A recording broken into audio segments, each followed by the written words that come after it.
Hey, you guys, it's Audrey with Changing Tides Energy, day 21 of coming back to you. And that means that it's been 3 weeks since I've been sharing daily with you guys on this journey of recommitting to and just refocusing on coming back to a sense of self and awareness and connection. So it's easy to get distracted in life, and it's easy to be overcome with the experiences of life. And when we get into that identification, then it can really drain our energy. So today, day 21, I wanted to talk about some of the modalities and the ways that I have come to awareness in my life and some of the healing and energetic tools and techniques that I utilize to maintain and restore balance. But first, I'll share with you this is a very kind of like rainy, snowy day. It is, April 6th, and it's Alaska in April. You just never know what you're going to get. And oftentimes there's some snow.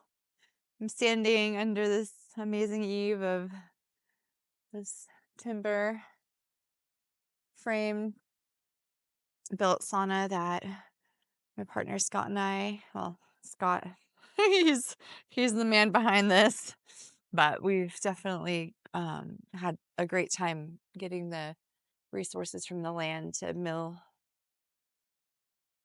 these boards and lots of material here from the land. If you want more on this sauna project, because it's pretty amazing, you can check out Alaska Viking Family, um, our family YouTube channel over there. He has some posts on that and more to come. But for today, I'm utilizing this beautiful space as shelter. And also, I wanted to share with you some of my sound bowl healing.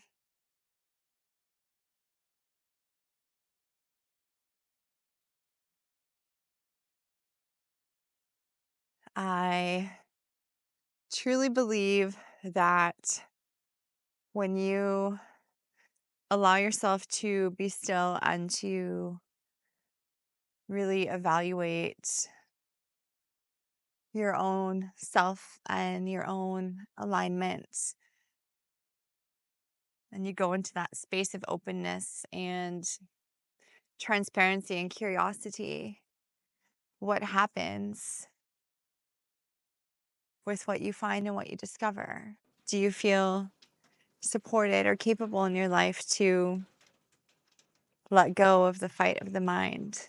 And that's what many of us, that's what it is to be human. We have this human condition, and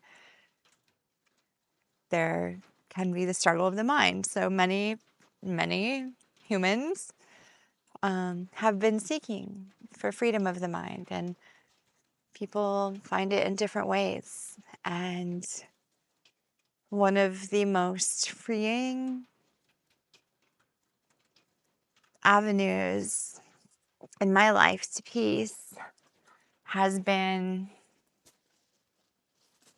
discovering that surrendering to a power greater than myself, surrendering to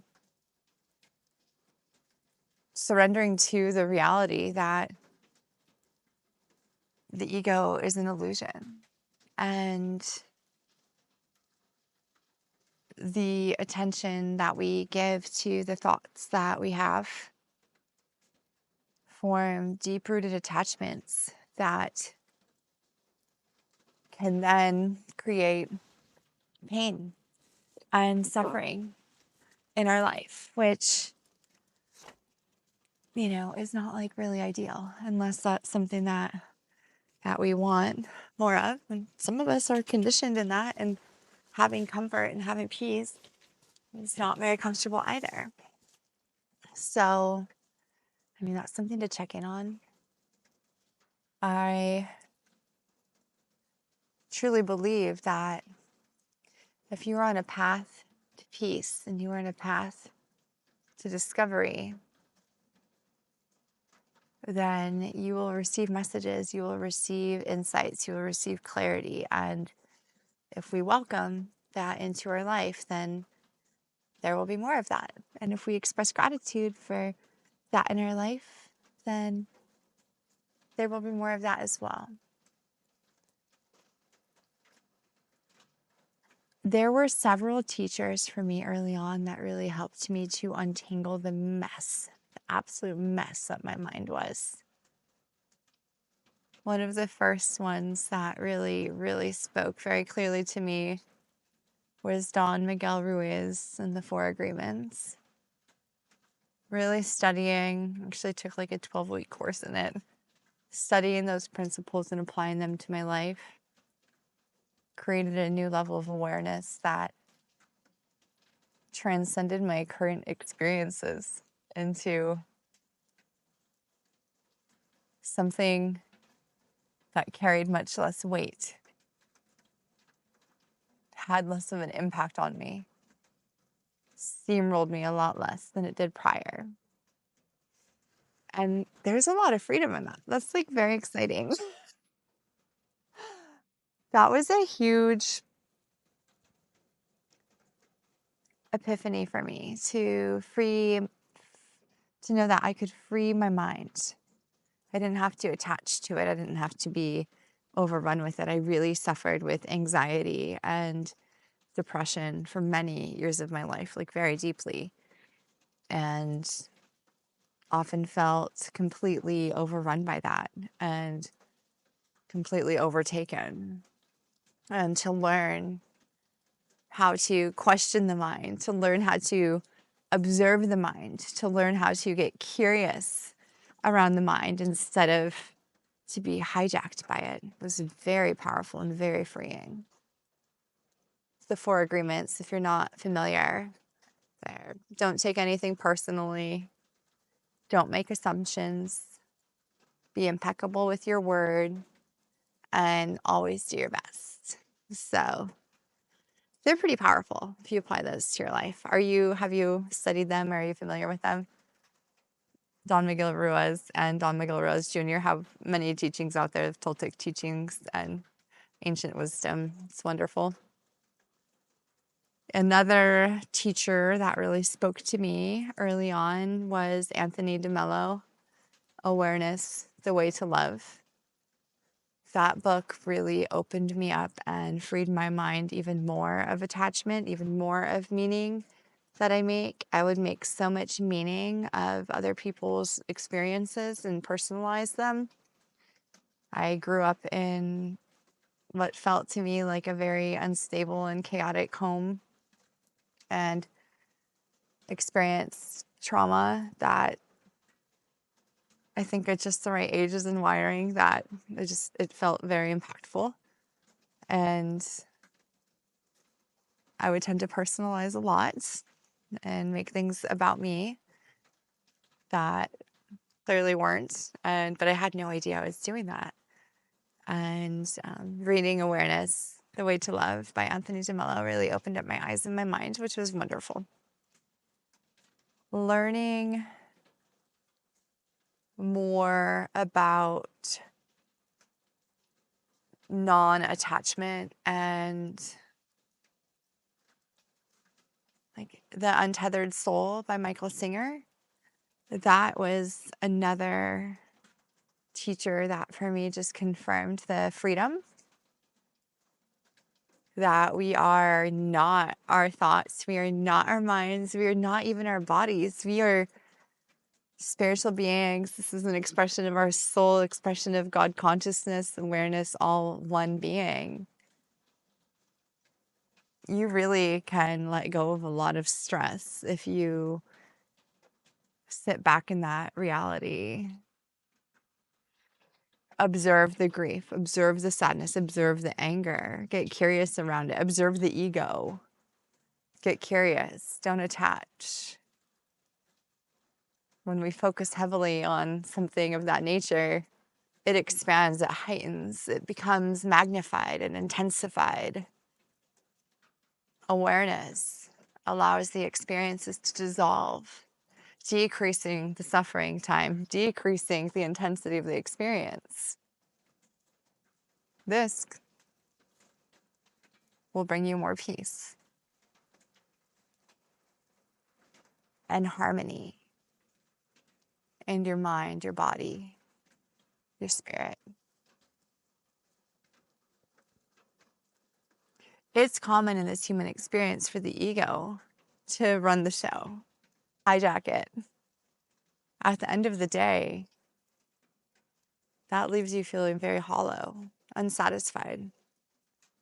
Maybe you make the amount of money you want to make. Maybe you have the perfect family. Maybe you're doing really good and hitting it at the gym and meeting your goals. Like, I don't know. Maybe you're traveling your bucket list.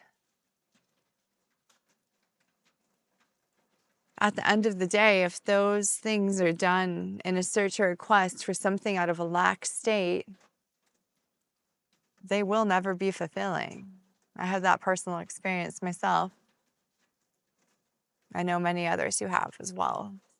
I think it's a common condition, especially in our culture. If you were to eliminate that need for validation, if you were to eliminate that need for a paycheck, if you were to eliminate that need for an external, what would you be left with? What would relieve you? What would feel aligned within you? Who are you? Really, we could get into a much deeper conversation based on that. But for today, I'm just going to share a couple of other teachers along the way that have really imprinted on me at monumental times. Glennon Doyle, before I was awake and aware to the mess in my brain, I really related to her. Some of her struggles. I think if you're a woman struggling and you're not quite in a spiritual state of observing, you're still muddling through it. Glennon Doyle has some beautiful writings that feel relatable and captivating and also like a guiding hand. Later on in my journey, when it was bubbling over that I was living out of alignment and change was brewing, I would listen to this talk, Wayne Dyer and Joe Dispenza, although a little intense for me at times. One of their shared talks really changed my life. It was about, do you make your day? Do you create your day? What do you do with your day? And I just really started looking at the areas of my life, the actions that I was taking, the meetings I was going to, the just all of the things, the job, everything, really looking at it. It really shifted my perspective, and I was clearly dissatisfied running and gunning, and was able to do a real internal evaluation and create that internal belief that, yeah, we can create our own reality. We're not ever stuck. We're not a tree. We don't have roots. We don't have to stay in the same position our entire life, especially if you're suffering because you're in misalignment. Take care of yourself. Who cares what other people think? At the end of the day, we have this one temple, this one body, this one mind, this one experience, and this one timeline in this space and time. We need to honor it and take care of it. We don't need to, but I choose to. There's no other way for me. Living in misalignment literally makes me sick. And that's where the anxiety and the depression come from, living in misalignment. So anyway, I know I'm not alone in this. If you're experiencing this as well, or if you have experienced it, I see you, I hear you, I feel you. And I'm going to share with you one of my tools that I really love to help recalibrate and recenter and just realign the energy within. We are all energetic beings, and we all experience and emanate frequencies. The last time I played the bowls outside for hours, the orcas showed up the next day. They greeted us at our boat. They laid down next to the boat and looked up at me, swam under the boat, played near the boat. I was on my way to Anchorage to go help my brother move out of my deceased brother's house. And there was a lot of emotions and heightened feelings around the trip. And I knew I was being divinely led and carried through prior to the orca experience. I just felt it and I heard it and I just knew. But the orcas really stole the show and just infused me with an energy that I've never felt before. And it carried me through that week. And it felt really wonderful to be able to share that then with my family and community while I was moving through that for my brother. So, okay. Sound bowls coming right up.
Thank you so much for joining day 21 of Coming Back to You.